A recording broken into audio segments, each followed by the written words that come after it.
नमः परमकल्याण नमः परममंगल वासुदेवाय शांताय यदूनां पतये नमः।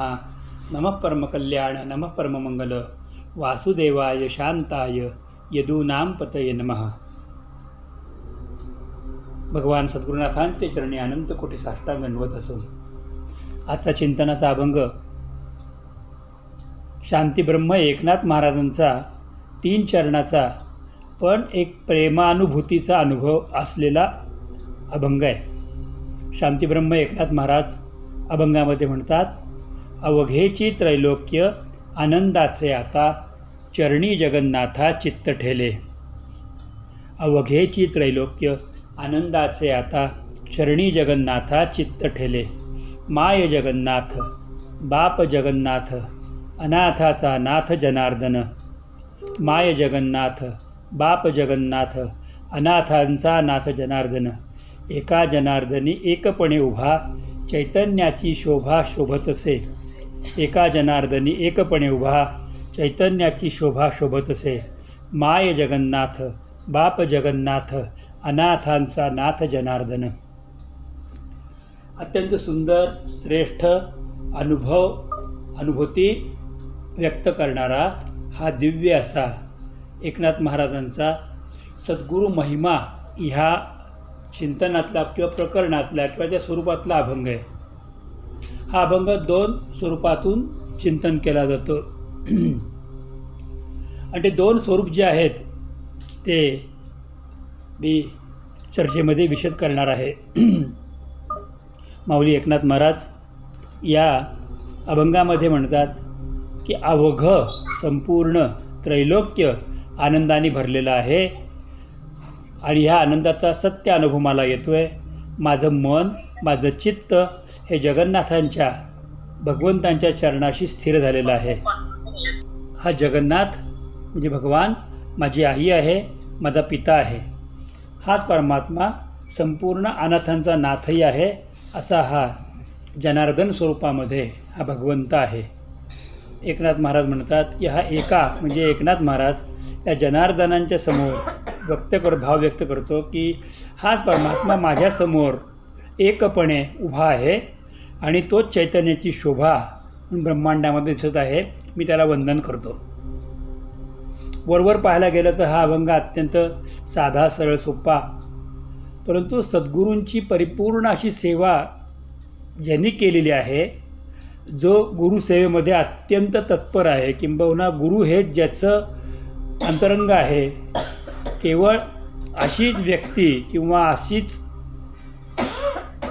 कोणीतरी साधक याचीच फक्त भावना या स्वरूपामध्ये होऊ शकते। हा अभंग बरोबर जरी दिसला तरी त्याचा अर्थ खूप खोलवर आहे आणि ज्याप्रमाणे भगवान शंकरांचे पाय कुठे आहेत आणि मस्तक कुठे आहे हे ब्रह्मदेवाला आणि विष्णूंनाही कधीही समजलं नाही। भगवंतांचे पाय कुठे आहेत आणि मस्तक कुठे आहे असं म्हणतात की एकदा एक पिंड विष्णू आणि ब्रह्मदेवांनी पाहिली आणि त्या दोघांनी त्या भगवान शिवाला वंदना केली आणि शिववंदना झाल्यानंतर विचारलं, दोघंही एकमेकांमध्ये प्रेमानंदात गेले, तर त्याला म्हटले भगवंताच्या चरणावरती मस्तक ठेवून नमस्कार करावा आणि डोक्यावरती बेलाचं पान व्हावं। आणि म्हणून मग म्हणे कोण कुठं जाईल, तर विष्णू म्हटले मी पायाकडे जातो आणि शंकर भगवानांच्या पाया मी बघून त्यांच्या पायावरती मस्तक ठेवतो। आणि ब्रह्मदेव म्हटले मी डोक्याकडे जातो आणि मी तुळशी बेल वाहतो। दोघंही देव एक डोक्याकडे आणि एक पायाकडे जायला लागले, खूप खोलवर गेले, परंतु भगवान विष्णूंना शंकरांचे पाय कुठेही दिसले नाहीत। ते अक्षरशः कल्पापर्यंत त्यांनी प्रयत्न केला पण त्यांना शंकरांचे पाय दिसले नाही। शेवटी ते वरती आले आणि वरती येऊन त्यांनी अत्यंत विनयाने भगवंताच्या पिंडीपुढे उभं हात उचलून सांगितलं, मी तुमचे पाय पाहू शकलो नाही। थोड्यात ब्रह्मदेव तिथे आले आणि ब्रह्मदेवाने विचारलं, तुम्ही मस्तकावर बेल व्हायला का? तर ब्रह्मदेवाला मस्तक सापडलेलं नव्हतं, पण ब्रह्मदेवाने खोटं सांगितलं की हो मी मस्तकावरती बेलाचं पान वाहिलं। त्यावेळेला ब्रह्मदेवाने साक्ष दिली, ही काय गाय, ही साक्ष आहे, या गाईला विचारा। गाईला बघितल्यानंतर भगवान विष्णूंनी हात जोडले, कारण गोमाता आहे, तर गाईला विचारलं तर गायीने पण मानेने हलवून सांगितलं की हो हो मी साक्ष आहे. ब्रह्मदेवाने डोक्यावरती बेलाचं पान वाहिलं. हे बोलल्याबरोबर भगवान शंकर प्रकट झाले आणि प्रकट झालेल्या शंकरांनी अत्यंत क्रोध उत्पन्न केला आणि ब्रह्मदेवाकडे रागाने बघून ब्रह्मदेवाकडे म्हणतात, तू माझ्या मस्तकाला हात लावला, कधी लावला सांग. तू खोटं बोललास आणि म्हणून माझा तुझा शाप आहे की ब्रह्मांडामध्ये तुझी पूजा कोणीही करणार नाही, तुझं मंदिर असणार नाही, तुला कोणी वंदन करणार नाही. आणि गाईला शाप दिला की तू खोटं बोललीस म्हणून तू संपूर्ण शरीर पवित्र राहील पण तोंड अपवित्र राहील आणि अपवित्र तोंडाने तू काहीही भक्षण करशील. म्हणजे गाय हा खरं तर शाकाहारी प्राणी आहे. प्रसंग पडला तर गाय वाटेल ते खाते. प्लास्टिकपासून एखाद्या पडलेल्या सडलेल्या गोळ्यापर्यंत काही खाऊन जाते, कारण तिला तसं ते शंकरांचा शाप. पण विष्णूंना सांगितलं की तू खरं बोललास आणि म्हणून मी तुला सांगतो की संपूर्ण ब्रह्मांडामध्ये तुझी पूजा होईल आणि तू सगळ्यांवरती कृपादान करशील. मला ह्या कथेला आठवणी सांगण्याचं कारण असं आहे, मुद्दामून आपल्याला सांगण्याचं प्रयोजनही असं आहे की आपल्याला हा आनंदाचा लाभ सद्गुरूंच्यामुळे प्राप्त होतो. कारण याचा शब्द आहे सद्गुरूंना आपल्याबद्दल कृपा आहे. तर सद्गुरूंचे पाय कुठे आहेत आणि सद्गुरूंचं मस्तक कुठे आहे हे आजपर्यंत कोणालाही कळलेलं नाही. शिवगुरू आहेत तसं सद्गुरू पण शिवरूप आहेत आणि त्यामुळे त्यांचा चरणाचं दर्शन मस्तकाचं दर्शन होणं अवघड आहे. त्यापेक्षा एकच गोष्ट करावी की सद्गुरू महिमा अगाधची आहे, त्या अगाध महिमाला आपण समजावं आणि परोक्ष आणि अपरोक्ष ज्ञानाच्या द्वारा सद्गुरूंची सेवा करावी. एकनाथ महाराजांपाशी सेवा केली आणि एकनाथ महाराजांचे गुरु पण जनार्दन स्वामी आहेत आणि त्यांच्या प्रत्येक अभंगाच्या शेवटी छाप एका जनार्दनी अशी असते, पण त्यांचे गुरु पण जनार्दन स्वामी आहेत. आणि या अभंगामध्ये दुसऱ्या चरणामध्ये त्यांनी जनार्दन स्वामींचाच उल्लेख भगवत स्वरूपामध्ये केलेला आहे की अनाथाचा नाथ जनार्दन. या जनार्दन स्वामींच्यामुळे माझ्या गुरूंच्यामुळे मला हा अनुभव प्राप्त झाला. काय अनुभव आहे? या अभंगाच्या प्रत्येक चरणामध्ये एक एक एक विशेष शब्द आहेत. अवघेची त्रैलोक्य आनंदाचे आता या पहिल्या चरणामध्ये आनंद हा शब्द आहे. माय जगन्नाथ बाप जगन्नाथ अनाथाचा नाथ जनार्दन. दुसऱ्या चरणामध्ये अनाथांचा नाथ तर नाथ शब्द आहे. आणि तिसऱ्या शब्द चरणामध्ये एका जनार्दनी एकपणे उभा चैतन्याची शोभा शोभत असे.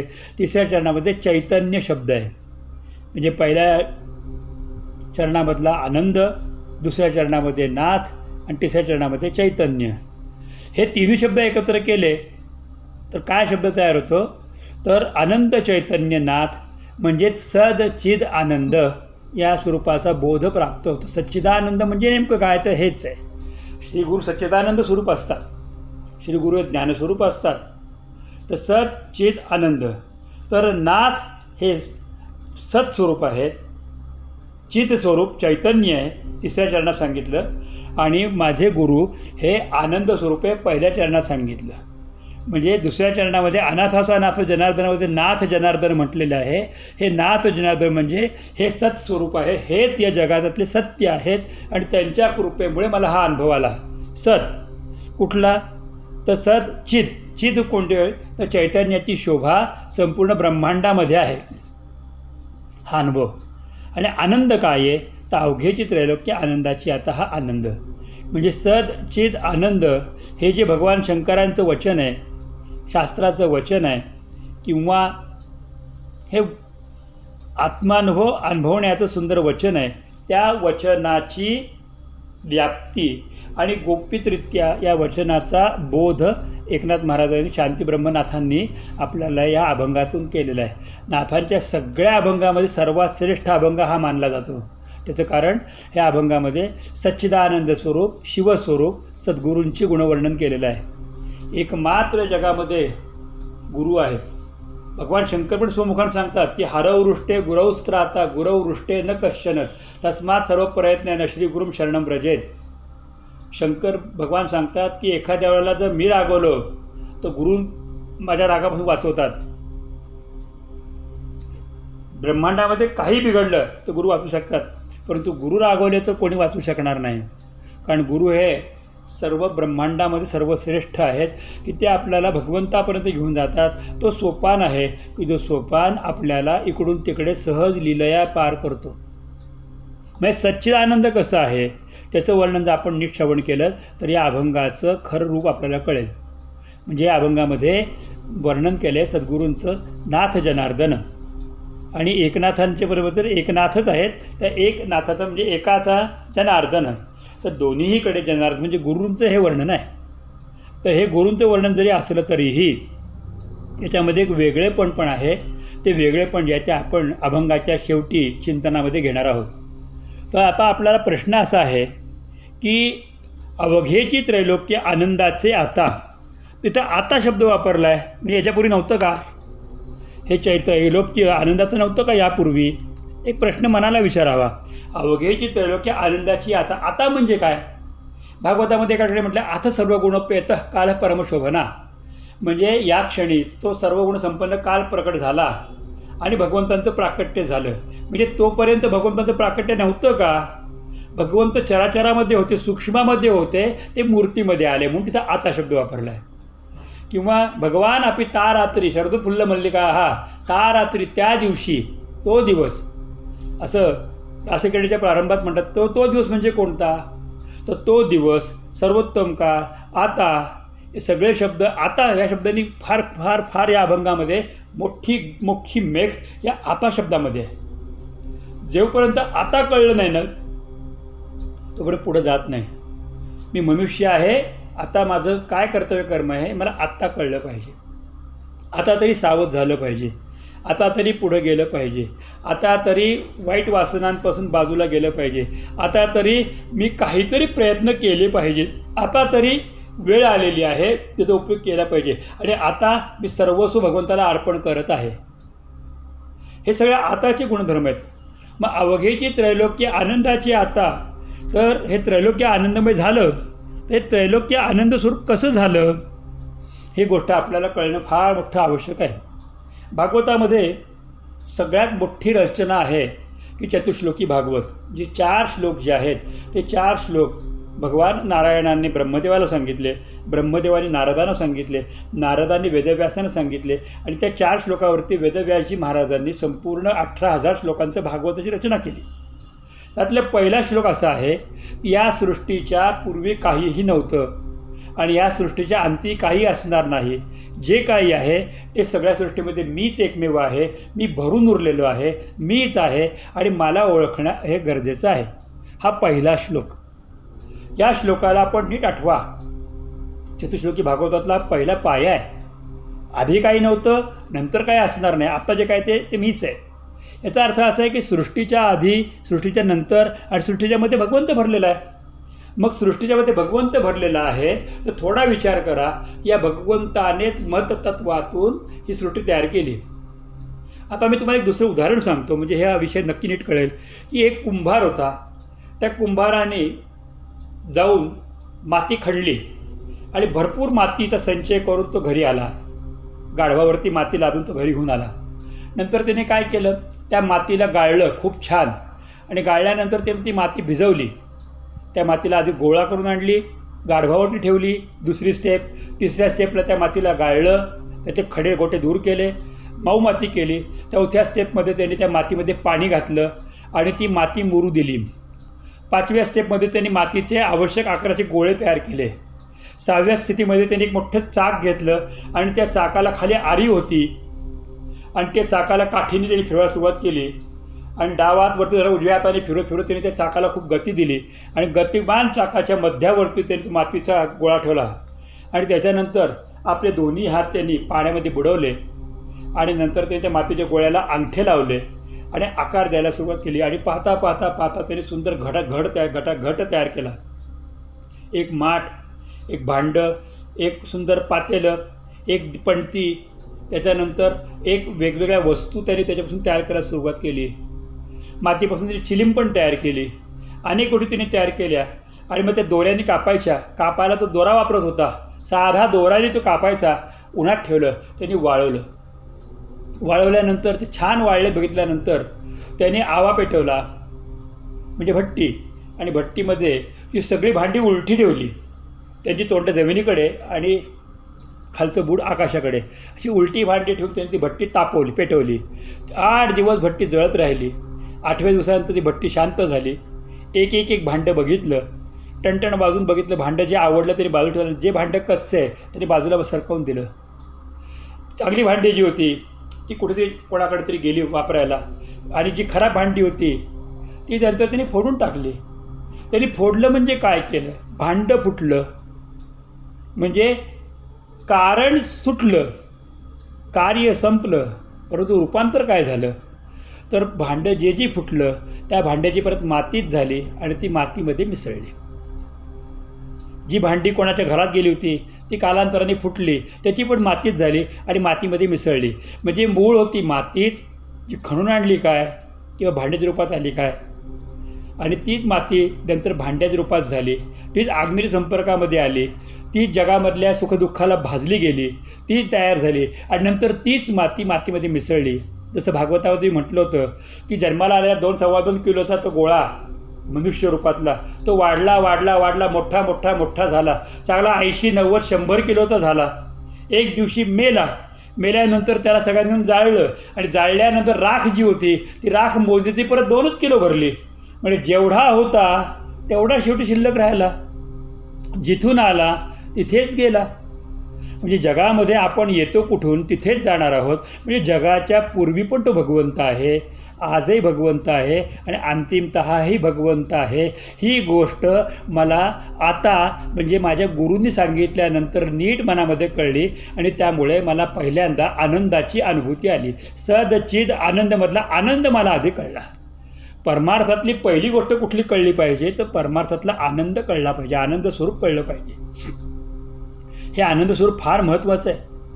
जोपर्यंत आनंद स्वरूपाचा अनुभव येत नाही, जोपर्यंत अंतःकरण आनंदाने भरलं जात नाही, आनंदाचे डोही आनंद तरंग, आनंदाची अंग आनंदाचे, हा अनुभव जोपर्यंत येत नाही ना तोपर्यंत आपण स्वतःच काय, आपलं वागणंच काय, आपलं जगच काय हे आनंदी होऊ शकत नाही. पण एकदा काही गोष्ट कळली की एका परमात्म्याच्या परमकृपेनेच माझं सर्व चालू आहे, हा परमात्मा माझ्याकडे सगळं करून घेत आहे आणि हा परमात्मा मला माझ्या सद्गुरूंच्या रूपामध्ये माझ्याशी बोलतोय, माझ्याशी माझ्यासमोर उभा आहे, माझ्याशी व्यक्त होतात, अव्यक्त राहतात, हे ज्याला कळतं त्यावेळेला माझं मन आनंदाने भरून जातं. आणि मग माझे अनुभव काय आहे, अनुभूती काय आहे की अवघेची त्रैलोक्य आनंदाचे. अवघेची त्रैलोक्य, तिन्ही लोक म्हणजे कोणते? भूत, भविष्य, वर्तमान, स्वर्गलोक, पाताळलोक आणि भूलोक. तिन्ही लोक आनंदाने भरून गेले. हा सगळा अनुभव प्राप्त झाला आता गुरूंच्या कृपेने, कारण सच्चिदानंद स्वरूपातल्या आनंदाची ओळख सद्गुरूंनी मला करून दिली. आणि त्याने नुसतं ती ओळख करून दिली नाही तर त्यांनी गाठ घातली पक्की. आपण एखादी माळा तयार केली, छोटी गाठ घालावी लागते, मणी ओवले, गाठ घालावी लागते. एखाद्याचं लग्न होतं म्हणजे काय, नवरा बायकोची गाठ घालून दिली जाते. जोपर्यंत संसारातली गाठ पक्की आहे ना तोपर्यंत त्या दोऱ्यातनं मणी ओवलेले विरघळत नाही किंवा बाजूला पडत नाहीत. तर त्यांनी ते गाठ घातली. कुठं गाठ घातली तर चरणी जगन्नाथा, भगवंतांच्या चरणाची माझी गाठ घालून दिली. आणि ती गाठ बसल्या कारणामुळे चित्त तिथं ठेलं, चित्त तिथं राहिलं आणि त्यामुळे मी हा अनुभव घेते अवघेची त्रैलोक्य आनंदाचे. मग आनंद नेमकं काय आहे तर नाथांचं हे स्वतःचं गुरुकृपा झाल्यानंतरचं आलेलं पारमार्थिक स्वरूप काय आहे, त्या पारमार्थिक स्वरूपाचं वर्णन नाथरायांनी या अभंगात केलेलं आहे. गुरूंनी माझ्यावरती कृपा केली म्हणजे काय केलं, गुरुनी डोक्यावरती हात ठेवला म्हणजे काय केलं, गुरूंनी मला त्यांचा शिष्य म्हणून स्वीकारलं म्हणजे काय केलं. आता मी कुठे आहे, माझी पारमार्थिक स्थिती काय आहे तर माझी पारमार्थिक स्थिती आहे 3 रूपात सांगितली की पहिली स्थिती मी आनंदमय आहे, दुसरी स्थिती आता मी अनाथ नाही आणि तिसरी स्थिती मी सर्वत्र चैतन्य पाहत आहे. माझी पारमार्थिक स्थिती त्यांनी दिली. मग आनंद स्वरूप काय आहे तर आनंद स्वरूप एकमात्र परमेश्वर आहे. एका भगवंता वाचून जगात आनंद स्वरूप काहीही नाही. त्या आनंद स्वरूपाला पाहायचं कसं, ते आनंद स्वरूप अनुभवायचं कसं आणि त्या आनंद स्वरूपाला आपण स्वतःला जोडायचं कसं, हे या अभंगातलं खरं लक्षण आहे. हा परमतत्व कळायला पाहिजे. जरी हे जग भगवंतापासून निर्माण झालेलं असलं, जरी हे जग भासमान असलं तरीही अखेरीस हे भगवत स्वरूप होतं, म्हणजेच हे आनंद स्वरूप होतं. हे ज्यावेळेला कळतं ना त्यावेळेला माणसाच्या बाकीच्या वृत्ती ज्या आहेत की हे पाहिजे ते पाहिजे ते पाहिजे, हे जमवू ते जमवू ते जमवू, हे राहू दे ते राहू दे ते राहू दे, या सगळ्यातून तो बाहेर यायला लागतो. आधी तुम्हाला तुमचा आनंद शोधला गेला पाहिजे. आधी तुमचं नामावरती प्रेम बसलं पाहिजे, आधी भगवंतावरती प्रेम बसलं पाहिजे, आधी सद्गुरूंवरची निष्ठा वाढली पाहिजे, आधी मी काय करतोय त्याच्याबद्दल ओळख झाली पाहिजे, आधी मला परमार्थ कळला पाहिजे. जोपर्यंत परमार्थ कळत नाही, गुरु पुष्कळदा सांगतात, पण हा गुरूंनी सांगितलेला बोध जोपर्यंत चित्तात स्थिर होत नाही, कारण काय की चित्ताची इतरत्र जाणारी अवस्था. परंतु गुरुकृपेने आणि हा आनंद मला कळाल्या कारणामुळे आता शरणी जगन्नाथा चित्त ठेले, हे मला कळाल्या कारणामुळे आता माझं मन जगन्नाथाच्या ठाई, त्या भगवंतांच्या ठाई, त्या विश्वमूर्तीच्या ठाई एकरूप झालेले आहे. आता जगन्नाथ म्हणजे कोण हे समजून घ्या. भागवताच्या चतुर्थ स्कंदामधल्या पहिल्या दुसऱ्या अध्यायामध्ये फार वर्णन छान आलं आहे की आपिर ऋषींनी जगदीशाची सेवा केली. जगदीश कोण आहे? त्यांनी मला दर्शन द्यावं, कारण माझ्या पित्याने ब्रह्मदेवाने मला जगदीश सांगितला होता. त्यावेळेला ब्रह्मा विष्णू महेशाने दर्शन दिलं आणि सांगितलं आम्ही तिघं म्हणजे जगदीश आहोत, म्हणजे आम्ही तिघं म्हणजे जगदीश. मग त्यांच्या रूपातून प्रकट झाले ते दत्तात्रय म्हणजेच गुरु. म्हणजे काय तर जो जगदीश आहे तो जगन्नाथ आहे, म्हणजे जगन्नाथ शब्दाचा सरळ सरळ अर्थ आहे श्री गुरु. म्हणून या अभंगामध्ये 3 वेळा जगन्नाथ शब्द आला आहे. माय जगन्नाथ, बाप जगन्नाथ, हे दोन्ही, आणि वरती चरणी जगन्नाथा, चरणी जगन्नाथा, माय जगन्नाथ, बाप जगन्नाथ, वृतम वचमी सत्यम वचमी, मी खरं तेच बोलतो, खरं तेच सांगतो. हा जगन्नाथ म्हणजे कोण? तो जो जगदीश आहे तो जगन्नाथ आहे, जो ब्रह्मा विष्णू महेश आहे तो जगन्नाथ आहे, आणि तोच माझ्यासाठी सद्गुरू रूपामध्ये आलेला आहे. म्हणजे जनार्दन स्वामी जे आहेत ते जगन्नाथ आहेत, ते जगदीश आहेत. त्यांनी मला हा आनंद अनुभूती प्राप्त करून दिली. म्हणून सगळ्या जगतामध्ये आज जय जयकार होतो तो दत्तात्रय जनार्दन श्री एकनाथ. भगवान दत्तात्रय हेच ते स्वरूप मी जे आपल्याला सांगितलं. दत्तात्रयांचं स्वरूप आहे दत्तात्रय जनार्दन. जनार्दन म्हणजे हेच गुरु, एकनाथांचे गुरु, आणि त्यांचे शिष्य हे एकनाथ. त्यामुळे आपल्या संप्रदायामध्ये सुद्धा, भागवत संप्रदायामध्ये सुद्धा सगळ्यांचे मूळ गुरु हे दत्तात्रय जनार्दन श्री एकनाथ महाराज की जय. आणि म्हणून यांचं नाव दत्तात्रय महाराज की जय, जनार्दन महाराज की जय, एकनाथ महाराज की जय असं न म्हटलं जातं. एकच शब्द दत्तात्रय जनार्दन श्री एकनाथ. पण दत्तात्रयांच्या मागं पण श्री लागला नाही, जनार्दनाच्या मागं पण श्री लागला नाही, पण एकनाथांच्या मागं श्री एकनाथ आहे.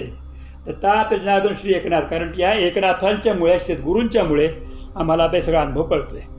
तर हा गुरुपरंपरेतला एक अभंग आहे गुरूंची सेवा करण्याची. म्हणून आपल्याला कल्पना असेलच की ज्यावेळेला महाराज गोविंद महाराज गावातून पालखीतून परत येतात, ते आल्या आल्या त्यांच्यासमोर अवघेची त्रैलोक्य आनंदाची आता म्हणून जय जयकार केला जातो. हरिपाठ संपत असताना आरतीच्या आधी अवघेची त्रैलोक्य म्हटलं जातं, आणि मगच युगे 28 वेटेवर व्हायला प्रारंभ होतो. कारण याचं स्मरण केल्याशिवाय, गुरुपरंपरेचं स्मरण केल्याशिवाय पुढे जाणार कसे? तर मूळ तत्व आहे भगवान सद्गुरुनाथ. या सद्गुरुनाथांना खऱ्या अर्थाने जाणा. हे सद्गुरुनाथ कोण आहे? अभंगाच्या दुसऱ्या चरणात की माय. माय म्हणजे आई. आई म्हणजे नेमकं काय हो? जी गरोदरपणाच्या म्हणजे गर्भाच्या व्यापांना सगळ्या सहन करून जी प्रसवते ती माय. आपल्याला कल्पना नाही की आपल्यासाठी सद्गुरू किती मेहनत घेत असतात आणि काय काय करत असतात. तर सद्गुरू आपल्याला तयार करण्यासाठी जी मेहनत घेतात आणि ते आपल्यामध्ये हे भक्तीचं बीज रुजवतात. म्हणून सद्गुरू जगन्नाथ ही आपली माय आहे, आई आहे. प्रसंगी कठोर वागतात, परंतु साधकाला ज्याप्रमाणे बाप सगळ्यातून वाचून पुढे घेऊन जातो, आलेल्या संकटातून प्रत्येक संकटाला खंबीरपणे, एखाद्या पर्वताप्रमाणे, हिमालय पर्वत तरी बुटका आहे त्यापेक्षा जास्त मोठा बाप होतो, आणि त्या वडिलांच्या त्या स्वरूपामध्ये आपल्या पुत्राला जोपर्यंत आपण जिवंत आहोत तोपर्यंत यत्किंचित केसाला धक्का लागू देत नाही, त्याच्यामुळे खंबीर उभा राहतो. ते सद्गुरुनाथ तसे आहेत. म्हणून अभंगाच्या दुसऱ्या चरणामध्ये संत श्रेष्ठ शांती ब्रह्म एकनाथ महाराज आपल्या सद्गुरूंचं वर्णन करताना म्हणतात की सद्गुरू माझी माय आहे, सद्गुरू माझा बाप आहे, पिता आहे, आणि सद्गुरू दुसरं काय आहे तर अनाथांचा नाथ. अनाथांचा नाथ जे जे म्हणून आत्तापर्यंत उपेक्षित आहेत, दुर्लक्षित आहेत, ज्यांना ज्यांना अध्यात्मामधून प्रगती झाली नाही किंवा ते त्या मार्गाला आलेलेच नाही आहेत, त्या सगळ्यांचा एकनाथ महाराज सांगतात की ते नाथ आहेत, ते त्यांचे गुरु आहेत, ते सर्वस्व आहेत. तर हे जे आहेत, तर अनाथांचा नाथ हे जे आहेत ना, हे सत स्वरूप आहे. हे सत म्हणजे सत्य आहे. या ब्रह्मांडातलं सत्य आहे की गुरु बिन कोण बतावे वाट, बडा बिकट यमघाट, गुरु बिन कोण बतावे वाट. आम्हाला गुरुशिवाय कोण आहे? तर गुरु हे जगातले एकमेव सत आहे, सत्य आहे की जे आपल्याला हात धरून परमार्थामध्ये पुढे घेऊन जातं. म्हणून गुरुनं ओळखा. परीक्षा करण्यापेक्षा, प्रश्न करण्यापेक्षा अंतःकरणामध्ये गुरुनं ओळखा. आणि म्हणून ज्ञानेश्वर महाराज पण ज्ञानेश्वरीमध्ये लिहितात की आबा हृदय आहे आपुले, चौफाळून या भले, वरी बैसू पाऊले श्री गुरूंची. आणि ते सांगतात की गुरुनं ओळखा आणि त्या गुरूंना ओळखून हृदयामध्ये धारण करा. अभंगाच्या दुसऱ्या चरणामध्ये दुसऱ्या ओळीमध्ये महाराज म्हणतात, अनाथांचा नाथ जनार्दन. तर जगतामध्ये जेवढे कोणी साधक आहेत, या सगळ्या साधकांचे एकमात्र गुरु आपण आहात, जनार्दन आहात. जे कोणाचं नशिबात जे सद्गुरू प्राप्त झालेले आहेत तेच एकनाथ, तेच जगदीश आहेत, तेच जनार्दन आहेत. दुसरं तिसरं काहीही नाही. हा सत्स्वरूप आहे. कारण आनंदाचं व्याख्यान सत्नी होते. भागवतामध्ये भगवंताच्या प्राकट्याच्यामध्ये आधी ब्रह्मादी देऊन स्तुती करतात, ते भगवंताला सत्स्वरूपच मानतात. तुम्ही सत्य आहात, तुमचं येणं सत्य आहे, तुमचं बोलणं सत्य आहे, तुमचं मार्ग दाखवणं सत्य आहे. हे जगामध्ये सत्य एकमात्र आपलं स्वरूप आहे. सत्यम परम धीमही. सत्यवरती भागवताने अख्खा भागवत सत्य एका शब्दावरती आहे. म्हणजे सत्य काय आहे? तर सत्य, सद्गुरू हे सत्य आहे. मी असेन नसेन, मला परमार्थामध्ये उंची मिळेल न मिळेल, पण जोपर्यंत मला भगवंत मिळत नाही तोपर्यंत जे माझी साथ सोडत नाहीत, मला सांगून बरोबर त्या मार्गाला घेऊन जातात, त्यांचं नाव श्री गुरु आहे. ते अनाथांचे नाथ आहेत, ते जनार्दन आहेत, म्हणजे ते सत्स्वरूप आहेत. त्या सत्स्वरूपातल्या माझ्या सद्गुरूंना मी आई, वडील आणि हात धरणारा गुरु या सगळ्या रूपामध्ये जाणतो. म्हणजे सत असं त्यांचं स्वरूप आहे. आधी आनंद स्वरूप सांगितलं, आता सत्स्वरूप सांगितलं. आता एक मोठी गंमतशीर गोष्ट आपल्याला सांगतो. ती कळाली ना तर खूप काही आपल्याला अनुभव येईल. काय असतं बघा, एकदा एक वाटसरू भगवत भावांना भावित असतो. तो भगवंताचं नामसंकीर्तन करत करत करत जायला लागतो. जरा जंगलाचा रस्ता असतो आणि जंगलाचा रस्ता संपला की त्याचं गाव असतं. अगदी जवळ गाव आलेलं आहे. म्हणजे आता अक्षर सांगायचं तर अर्धा किलोमीटर चाललं की गाव दिसणार आहे, पण जंगलाचा रस्ता पण संपत आलेला आहे. एक वळण घ्यायचं की जायचं. तेवढ्यात त्याला काहीतरी मोठा पक्ष्याचा बोलण्याचा आवाज येतो. त्याला कळत नाही कुठला पक्षी आहे. सायंकाळची वेळ असते. तो थांबतो आणि वरती तिकडे बघतो. तर त्याला दिसतं की झाडावरती एक पोपट किंवा काकाकुवा किंवा तत्सम असा मनुष्यवाणी बोलू शकणारा असा एक पक्षी बसलेला आहे. आणि तो पक्षी परत जोरात आवाज काढतो. ते आवाज ऐकल्यानंतर त्याला एवढा आनंद होतो की त्याला असं वाटतं की तो पक्षी राम लक्ष्मण हरी किंवा राम कृष्ण हरी किंवा राम कृष्ण गोविंद असं काहीतरी जय जयकार करतोय. त्याला खूप आनंद होतो आणि तो पक्षी पण देवाचं नाव घेतोय म्हणून टाळ्या वाजवतो. तेवढ्यात तिकडनं दुसरा एक गावातला एक सामान्य मनुष्य जात असतो. तो त्याला विचारतो की काय झालं रे, काय झालं? तो ते वरती पक्षी आहे आणि तो पक्षी जो आहे तो रामकृष्ण हरी बोलतोय, जय जय रामकृष्ण हरी बोलतोय, काहीतरी बोलतोय. तो मनुष्य ऐकतो आणि म्हणतो काय वेडा आहे. तो मनुष्य भाजी विक्रेता असतो, त्याचा धंदा भाजीचा आहे. तो मनुष्य म्हणतो पोपट रामकृष्ण हरीवर म्हणत नाहीये. तो पोपट आहे तो लक्ष्मण वगैरे काही म्हणत नाहीये. तो पोपट म्हणतोय लसूण, कांदा, मिरची, लसूण, मिरची, आलं हे बोलतोय. अरे म्हणतो नाही. दोघात लागतं भांडण. एक म्हणतो रामकृष्ण हरी, एक म्हणतो लसूण, कांदा, मिरची. अरे भांडण दोघाचं. तेवढ्यात तिसरा तिथे एक मुस्लिम समाजाचा मनुष्य येतो. तो अजून काहीतरी वेगळंच सांगतो. एक पैलवान येतो, तो अजून तिसरं काहीतरी सांगतो. चौथा येतो, तो अजून काहीतरी सांगतो. हे रात्रभर चालत राहील असं, हे संपणार नाही. मग अजून कोणीतरी सांगतो, अजून काहीतरी सांगतो, अजून काहीतरी सांगतो. मग पक्षी नेमकं काय बोलत असतो? तर पक्ष्याची भाषा एकच आहे, त्याचा अर्थ प्रत्येकाने वेगळा वेगळा काढलेला आहे. कारण का तर ज्याची जशी समज तसा तो अर्थ लावतो. माझी अक्कल किती, माझी समज किती, मी का त्या अभंगावरती किंवा त्यावर मी किती चिंतन करणार, मी काय बोलणार, माझी समज किती आहे, माझी बुद्धीची कुवत किती आहे तेवढंच जातो. मग तीच बुद्धीची कुवत, अंतःकरण समजण्याची कुवत, तीच पात्रता सद्गुरूंना शरण गेल्याशिवाय वाढत नाही. मग ती पात्रता वाढल्यानंतरचा जो अनुभव येतो तो अनुभव जगाचा अनुभव आहे. आणि हा जगाचा अनुभव माऊली एकनाथ महाराज स्वतः घेतात आणि ते सांगतात की अवघेची त्रैलोक्य आनंदाचे. आता संपूर्ण त्रैलोक्य हे आनंद झाला, कारण माझा अनुभव तो आहे, हा अनुभव मला आला आहे. कारण का असा आहे, आता विचार करू शकतो आपण, प्रत्येक संतांची बुद्धीची कुवत कमी आहे का? पण ज्ञानेश्वर महाराज जगाच्या बाबतीमध्ये दुःखमुळा संसार सांगतात, तुकोबाराय पण वेगळं काहीतरी सांगतात. सगळ्या संतांनी वेगळी मतं मांडली. मग ह्यांची काय बुद्धी कमी आहे का? नाही. ज्याचा जो अनुभव तो त्याच्या मुखामध्ये तो अनुभव सरिसा मुखा आला. पण ज्याला गुरु कृपा करतात ती सगळी सारखी आहे, पण ती कृपा करतात तेव्हा तो अनुभव मनात येतो की सच्चिदानंदाचं दर्शन, सच्चिदानंद पदवी घेणे, ही पदवी घ्यायची, त्याचं वर्णन केलं आहे. आणि म्हणून त्या वर्णनामध्ये आम्हाला समजून घ्यायचं आहे बघणाऱ्याची अवस्था काय आहे, बघणारे संस्कार काय आहेत, या सर्वांवरती हा अनुभव अवलंबून आहे. म्हणून आपण अनाथांचा नाथ जनार्दन असं का म्हणायचं, तर आपल्या बघण्याची अवस्था, आपल्यावरचे संस्कार हे गुरुरूपातले आहेत, हे विसरता कामा नये. गुरूंनी केलेले संस्कार आहेत. ज्या भांड्यावरती मशीनने नाव टाकलं जातं ना, ते नाव लवकर पुसलं जातं. पण ज्या भांड्यावरती पूर्वीच्या पद्धतीने खिळ्याने नाव ठोकून अडकलं जातं, ते भांडं फुटलं तरी त्याचं नाव जात नाही. आपल्या भांड्यावरती सद्गुरूंनी ठोकून भगवंताचं नाव बसवलेलं आहे. ते ज्याच्या जोडण्यामध्ये आहे तोच म्हणू शकतो अनाथाचा नाथ जनार्दन. अभंगाच्या दुसऱ्या चरणातल्या दुसऱ्या ओळीचा हा अर्थ आहे. एकमात्र सद्गुरुराया जनार्दन स्वामींच्या कृपेने मला कळालं, हा जनार्दन कोण, ते जसे जगदीश तसे जनार्दन, तेच ते स्वरूप आहे, ते भगवंताचे. आता अनुभव काय आहे, ज्याचा जो अनुभव तो सांगतायत तिसऱ्या चरणामध्ये अनुभव सांगितला की एका जनार्दनी एकपणे उभा. मला माझा अनुभव आहे, मी सांगतो. एकनाथ महाराज म्हणतात गुरुच्या कृपेने एकपणे उभा, सगळ्या ब्रह्मांडामध्ये तो एकमात्र आहे भरलेला, भरून उरलेला. त्यात तिथं दशांगुलम, तो संपूर्ण ब्रह्मांडामध्ये भरून उरलेला आहे. किंबहुना सगळ्या ब्रह्मांडामधल्या सद्गुरू रूपातले एकच आहे, म्हणजे गुरुतत्व हे एकच आहे. त्या एका तत्वामध्ये सर्वत्र उभा आहे. आणि तो कसा आहे, तर चैतन्य म्हणजे चित स्वरूप, सत चित आनंद. तर जे चित स्वरूप आहे, चैतन्य स्वरूप आहे, आत्मस्वरूप आहे, हरी दिसे जनिवनी आत्मतत्वी, ते चैतन्य स्वरूप आहे. ते चैतन्य स्वरूप म्हणजे माझे सद्गुरुनाथ आहेत.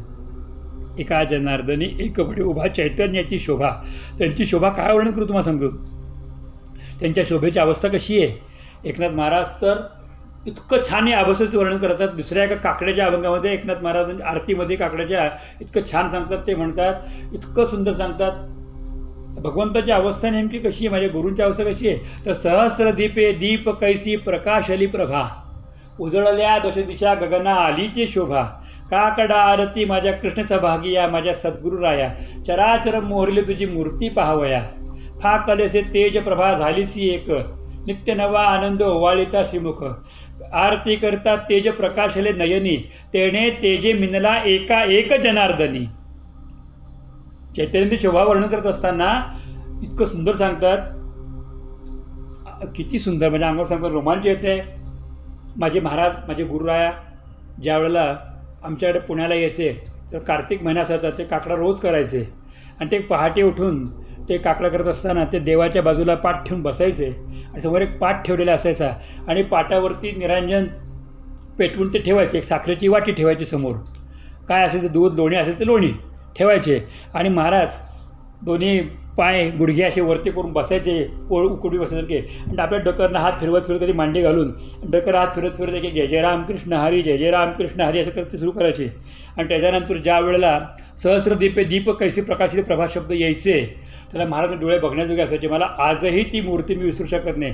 आमच्या पुण्यातलं जुनं काजव्यातलं ते घर, ते भिंती टेकून बसलेले महाराज, समोर ठेवलेला पाठ, कोंबड्यामध्ये असलेले देव, त्याच्या पुढे एक छोटासा पाठ ठेवलेली पोथी, त्यांची पोथी म्हणजे त्यांचे देव. आणि त्याला महाराज स्वतः हातात निरांजन उचलायचे आणि 2 वेळा आपलंच असे आरती ओवाळायचे. आणि निरांजन ठेवून द्यायचे आणि त्यावेळेला बाकी महाराज मांडी घालून बसायचे आणि ताड बसून सहस्रदीपे दीप कैसी प्रकाशली प्रभा उजळल्या दश दिशा गगना आलीची शोभा का कडा आरती माझ्या कृष्ण सभागिया माझ्या सद्गुरुराया चराचर मोहरिले तुझी मूर्ती पाहावया फाकलेसे तेज प्रभा झालीसी एक नित्य नवा आनंद ओवाळिता श्रीमुख आरती करिता तेज प्रकाशले नयनी तेणे जेणे तेजे मिनला एका एका जनार्दनी. आणि मी अनुभव घेतला की जर दुसरं कोणी असेल तर पटकन त्यावेळेला ते निरांजन उचलायचा आणि महाराजांचीच आरती सुरू व्हायची. महाराजांना ते निरांजन ओवाळलं जायचं. महाराज आपले डोळे मिळून शांत बसले पण तोंडाने म्हणायचे ते. मी पुष्कळदा अनुभव घेतला. केशवदत्त म्हणजे आरती झाली की महाराज तोंडाने आरती म्हणायची केशवदत्त महाराजांची पण डोळे मिटलेले असायचे. आणि केशवदत्त समर्थांची शब्द आले की ते स्वतः म्हणताना की मधुसूदन समर्थांचे शब्द म्हणायचे. मला आश्चर्य वाटायचं. पण चैतन्याची शोभा कशी? तर चैतन्य शोभा ही अशी आहे की आपले सद्गुरूच चैतन्यमय आहेत. चराचरामध्ये तेच आहेत, कणाकणामध्ये तेच आहेत, अष्टदिशाने दशदिशांच्यामध्ये तेच आहेत. 10 दिशा पण खूप मर्यादा आहे. 10 दिशा मर्यादा कारण सगळ्या बाहेरच्या आहेत. ही पूर्व, ही आग्नेय, ही दक्षिण, ही नैऋत्य, ही पश्चिम, ही वायव्य, ही उत्तर, ही ईशान्य, ही वरची दिशा, ही खालची दिशा. ह्या 10 दिशा ह्या बाहेरच्या आहेत. पण 11वी एक दिशा आहे. त्या दिशेचं नाव दशा पण आहे. ती दिशा म्हणजे आतली. मग आत काय आहे? तो एकपणे उभा. आतमध्ये जो कोणी आहे ना तो एकपणे उभा, तोच आतमध्ये आहे. म्हणजे या 10 दिशांच्या वरती नियंत्रण करणारा किंवा 10 दिशांच्या बरोबर असलेलं चक्र जे फिरवणारा जो कोणी तो आतमध्ये आहे. आणि त्याची शोभा सगळ्या ब्रह्मांडामध्ये पडलेली आहे. सूर्यालाकडे एक गुण आहे प्रकाशमान होणं, पण एक अवगुण आहे, तो फक्त दिवसात प्रकाशमान आहे. चंद्राकडे गुण आहे अमृताचा वर्षाव करणं, पण एक अवगुण आहे सातत्याने कमी जास्त होणं. परंतु सद्गुरूंच्याकडं एक गुण आहे सगळ्यांना जवळ करणं, अवगुण एकही नाही.